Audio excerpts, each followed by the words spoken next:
আজকে কেন্দ্রীয় শহীদ মিনারে জাতীয় বিপ্লবী পরিষদের একটি সমাবেশ ছিল। সেখানে আমাকে স্পেশাল গেস্ট তারা রাখছিল। তা আমি অতিথি হিসাবে সেখানে গিয়ে আমি আমার রাজনৈতিক বক্তব্য রাখছি। সেখানে ছাত্রদলের সন্ত্রাসীরা উপস্থিত ছিল। এদেরকে আসলে ভালো বলার কোনো সুযোগ নেই এখন। সেখানে আমি আমার রাজনৈতিক বক্তব্য রেখেছি। আমি বলেছি আমরা জুলাই আগস্টে বিপ্লব করেছি একটি বিপ্লবী সরকারের জন্য। আমরা কোনো অন্তর্বর্তীকালীন সরকার চাই নাই। আমরা হাসিনার সংবিধান ছুঁড়ে ফেলে দিয়ে আমরা একটা বিপ্লব করেছি এবং এই বিপ্লবী সরকার না হওয়ার পিছনে তারাই দায়ী যারা 5ই আগস্টে ওই ক্যান্টনমেন্টে বৈঠক করেছেন আর্মির প্রধানের সাথে। ওই দিনেই মূলত এই অন্তর্বর্তীকালীন সরকার গঠনের ফর্মুলাটি ওখান থেকে আসছে। তো আমরা তো এরকম অন্তর্বর্তীকালীন সরকার চাই নাই, আমরা একটি বিপ্লবী জাতীয় সরকার চেয়েছিলাম। এই সরকার না হওয়ার কারণে মূলত আজকে সারা বাংলাদেশে যে বিশৃঙ্খলা, যে সমস্যা, সংকট সেটি তৈরি হচ্ছে। তো সেই জায়গায় এই বক্তব্য শতভাগ সঠিক। এটাতে ক্ষিপ্ত হয়ে ছাত্র দলের নেতাকর্মীরা আমার উপরে অতর্কিত আক্রমণ চালিয়ে আমার অবস্থা খারাপ করে দিয়েছে। আমার মানিব্যাগ, মোবাইল সব নিয়ে গেছে। হ্যাঁ, আমাকে সবাই চিনে, এবারে আমি গণ অধিকার পরিষদের নেতা। তারপরেও তারা আমার উপরে এরকম অতর্কিত আক্রমণ চালিয়েছে। আমার এই কাজ করেছে তারা আসলে যাই হোক, কারণ আমাদের বক্তব্য একবারে পরিষ্কার। আজকে যারা আক্রমণ চালিয়েছে আমাদের উপরে শহীদ মিনারে, এদেরকে সন্ত্রাসী ছাড়া আমরা অন্য কিছু বলার কোনো সুযোগ নেই আমাদের।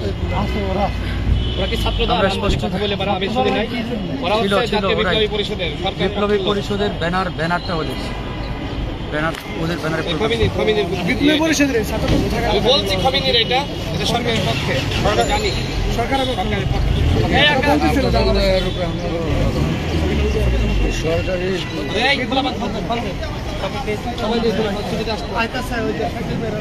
ভাই আগে চিকিৎসা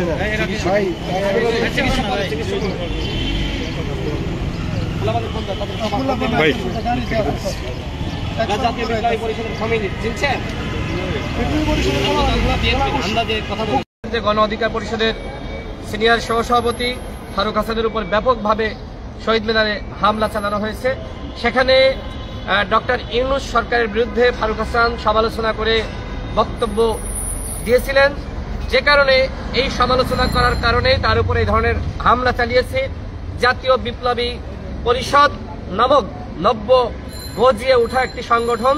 আমাকে সেখান থেকে সাংবাদিকরা ফোন করে জানিয়েছে যে ফারুক হাসান সরকারের সমালোচনা করেছে এবং এই সমালোচনা করার কারণেই মূলত এ ধরনের হামলা চালানো হয়েছে। সেখানকার যারা গণমাধ্যমের কর্মীরা রয়েছে তারা আমাকে ফোন করে বলেছে যে ওইখানকার 10-15 জন তারা চিৎকার করে উঠেছে যে ফারুক হাসান কেন সরকারের সমালোচনা করলো, কেন আমাদের সরকারের সমালোচনা করলো।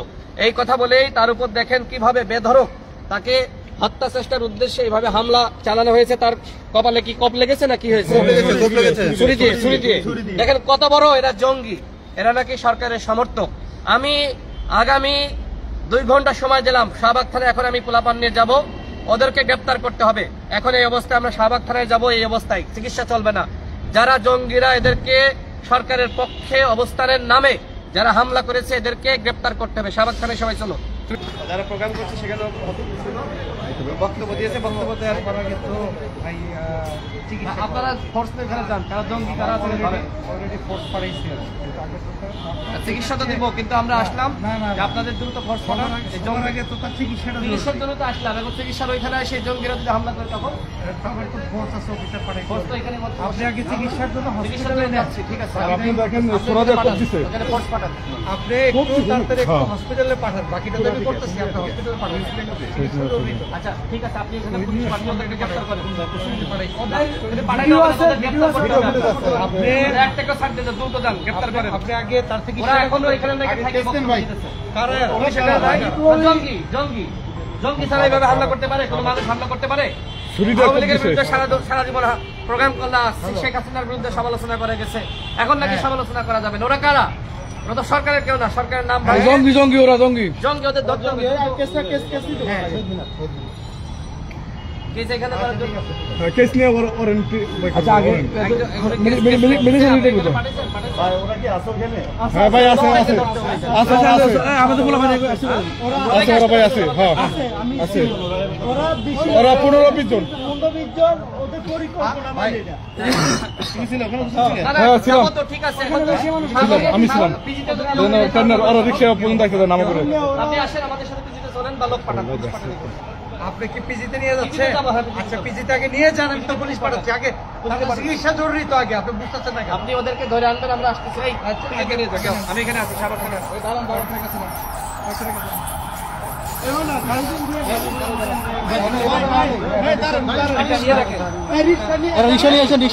সাংবাদিকরা এখানে ছিলেন না? আচ্ছা ছিলেন না, আপনারা ছিলেন না? আচ্ছা অনেকেই ছিল না। আচ্ছা ইয়ে করো তোমরা হচ্ছে কয়েকজন ওরে ইয়েতে নিয়ে যাও পিজিতে। আচ্ছা আসো পিজিতে ভর্তি করে আমি আসতেছি, এখানে শাহবাগ থানায় আসতেছি, মামলা করতে হবে।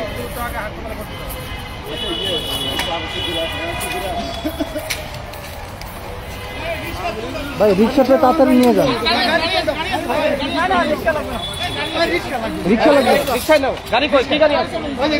হ্যাঁ কই গাড়ি কই? গাড়ি কই? গাড়ি প্রিয় উপস্থিতি, এ পর্যায়ে আপনাদের সামনে বক্তব্য নিয়ে আসছেন শহীদ জাবিরের বাবা।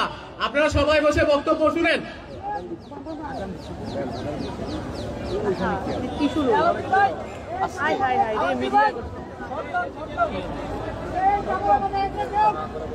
আমি বললাম কি করবো,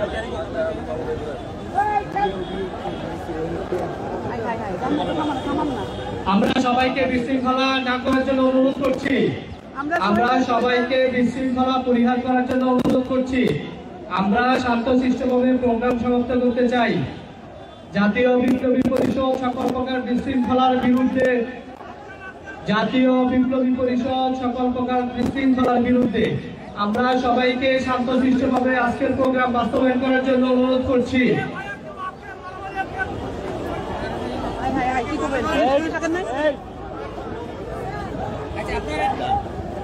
এখানে যারা বিশৃঙ্খলা সৃষ্টি করছেন, আপনারা কিন্তু এই শহীদ পরিবারের সাথে, আপনারা এই আহত নিহতের পরিবারের সাথে আপনারা বেইমানি করছেন। আপনারা যারা বিশৃঙ্খলা সৃষ্টি করছেন, আপনারা এই বিপ্লবে যারা শহীদ হয়েছে, শহীদ পরিবারের সদস্যদের সাথে আপনারা বিশ্বাসঘাতকতা করছেন। আমরা সবাইকে ধৈর্য ধারণ করার অনুরোধ করছি। আমরা সবাইকে ধৈর্য ধারণ করার অনুরোধ করছি। জাতীয় বিপ্লবী পরিষদ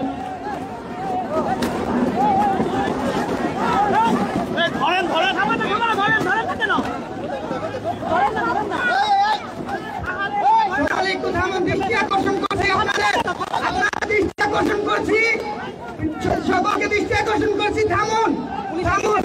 এখানে